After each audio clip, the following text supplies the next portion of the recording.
Hey everybody, it's Mike Sullivan with Born to Shine. Today we have an awesome guest, super cool guy. His name is Scott Rocco. He is the superintendent over at Hamilton Township, which is in New Jersey, and it's Central Jersey near Central Trenton. Jersey. Okay, cool. Really big district out there, one of the biggest in Jersey. And um, Scott, thanks, man, for making time for us today. I appreciate it, Mike. I always like an opportunity to talk about education and kids. So thank you for reaching out.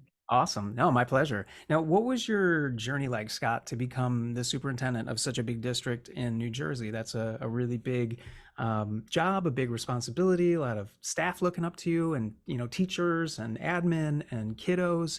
What was your journey like? So it's been a long journey. This is actually I'm starting my 30th year in education. It's kind of hard to put those things into perspective that I've been doing this for 30 years, but it all started when I was a little kid. And I come from a family of educators. So I have three aunts and an uncle, all went into education. And growing up, and I've told people this all the time, growing up around the dinner table, holidays, I would hear about education, I'd hear about teaching. And then I began to think about the fact that, hey, maybe this was something I'd be interested in. And I remember being probably in my early teens, going to one of my aunt's classrooms in the summertime to help her set up. And Hmm. I really was interested in it at that point. And so I went into education. And funny part about it is I went in as a math major, and this is a whole nother podcast we can do on this, but I changed out the first semester and became a social studies teacher because I had a passion and a love for history and reading about history and all the things that happened in our past. And I became a history teacher, middle school and high school. Then went on. My district had a special program for people that were interested in becoming administrators. I spent a year as an administrative intern at central office. That really excited me about becoming an administrator. Went on to become a middle school VP and elementary school principal. And I always say to people all the time, probably the best job I ever had was being an elementary principal. And I take that from the perspective of saying best. I've loved every job I have, including the one I have right now, but just to be able to see learning happening at a moment's notice, seeing something click.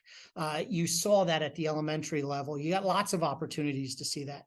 Then I went on into central office, became an assistant superintendent, and ran an HR department.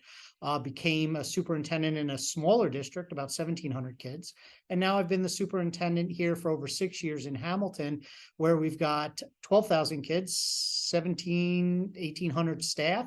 It's a community that is a wonderful community that I not only have the pleasure and honor to be the superintendent, but I also am a resident, and my kids have gone through the school system here. Oh, that's awesome. How cool. That's a really cool journey. And I particularly love how that they've all been enjoyable and Yep. great and impactful. But the K-5, the elementary, where you could see that click, like you said, you see them learning at a moment's notice. Yep. That's really cool. Yeah. When speaking of K-5 or anywhere in K-12, was there something that maybe you struggled with, Scott? Like for me in third grade, it was anxiety and depression, big feelings in a little kid's body, and I Mhm. didn't understand it. We didn't have much support, just the kind of standard counselor and school psychologist, but I really needed more tools and there wasn't much more. And I really, really struggled, and I was bullied, which made it even worse. So I was kind of struggling with a lot of stuff. And was there anything that you struggled with when you were K-12? So I told a little bit of this story to our new teachers about a week ago. Mm, And when you go into education and you take the classes, you always get the one class where they say, tell us about the best teacher or teachers you've ever had, right? And mm, that sticks with you. mhm, I got an email this year, this summer, from a resident who's since retired, lifelong resident, who talked about his teachers from 50 years ago. But in that statement, when I was talking with the new teachers, I talked about the fact that going from fourth grade to fifth grade, I needed structure. I mm, probably wasn't the best fourth grade student, and I probably wasn't the best behaved student in fourth grade. And my parents knew that. And so I got a teacher in fifth grade, and he was very structured, tough, ran a great class. But at the same time, he built us up. Mm. And there was a group of us, I think, that probably were assigned to his roster because we were like that. And he made it clear about what the expectations were, but he built us up to enjoy school, to want to be there every day, and to enjoy learning. And to the point where when we left fifth grade and moved on to the middle school, one point during our sixth grade year, a group of us went back to go and say hello to him. And it wasn't like it was the school next door. It actually was miles away. So I think my struggle probably then is I was trying to find my place, probably not doing a good job of it as a young kid. And up came this teacher who took an interest in a group of us and really set the tone for us moving forward. And I really think he is equally responsible for why I'm in education and why I became a teacher in general, because of how he approached it and the experiences that I had. And again, that was fourth grade going into fifth grade. I'm 30 years in the profession. That was a long time ago. That's too much math for me to do. How long ago it was, but that tells you the impact that people have. Yeah. And so that was probably one of my biggest struggles growing up. Wow, I love that. That's a really unique story, Scott. And that you were in fourth grade, that teacher gave you the structure that you needed, as well as the encouragement. Yeah, That's the critical component. The yeah, structure was certainly, I'm sure, helpful, but that he built you up, right? He was lifting you up and encouraging you and supporting you, and to the point that you guys even went back to visit him when you were in middle school, and it yeah, wasn't next door, like you said. That's really cool. yeah. Wow, thanks for sharing that. And then what's his name? I'm just curious. Can we share that? His name was, I think we can. He's since passed. Oh, Mr. sorry to hear that. Yartz. He was fifth grade teacher and a great teacher. And I'm sure that there are other people that had him that feel the same way I do. And Wow. I will also say this because I often talk about the teachers that I had that kind of set the pace. There are some other teachers that I've had over the years that were really influential and Mm, helped me to become the person that I am, along with my parents who set the priority of education in the family from an early age. But yeah, teachers have a major influence on students, and really, when there's that connection that happens, it can be beneficial to the student, but also to the teacher. yeah, absolutely. That connection, that relationship, Yeah, 100%, yeah. 100%.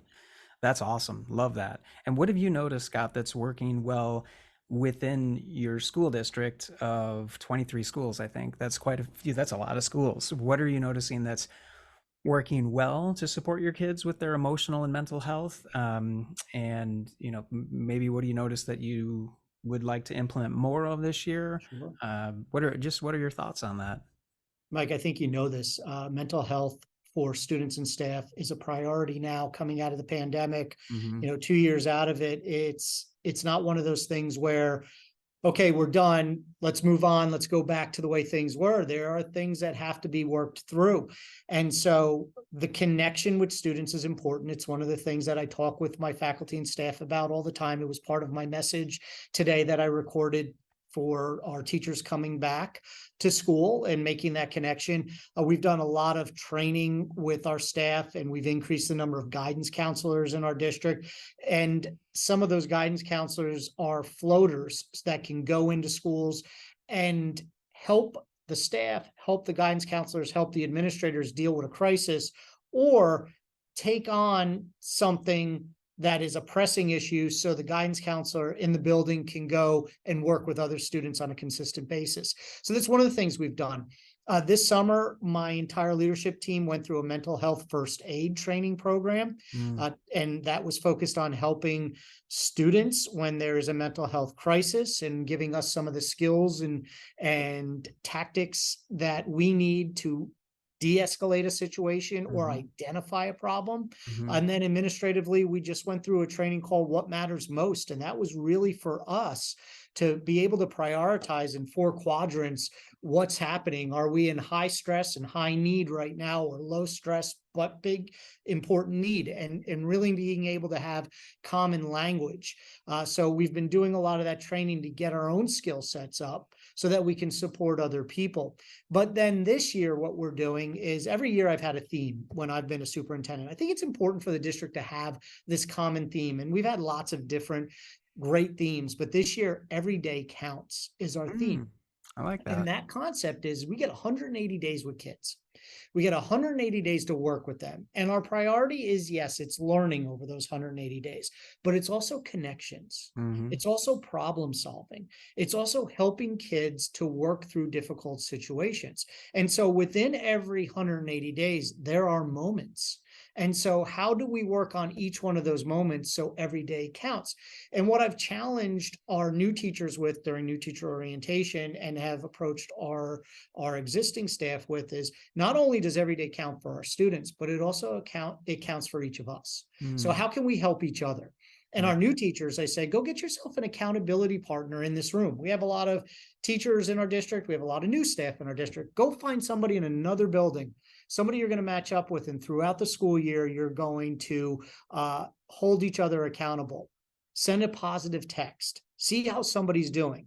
Lift a person up who on day 28 isn't having a great day. But you Hmm. know what? You're having a great day. So those are the things we have been working on, we are working on, and we're going to work on as we go forward this year. And I think they all tie into mental health for our students, our faculty, and our staff.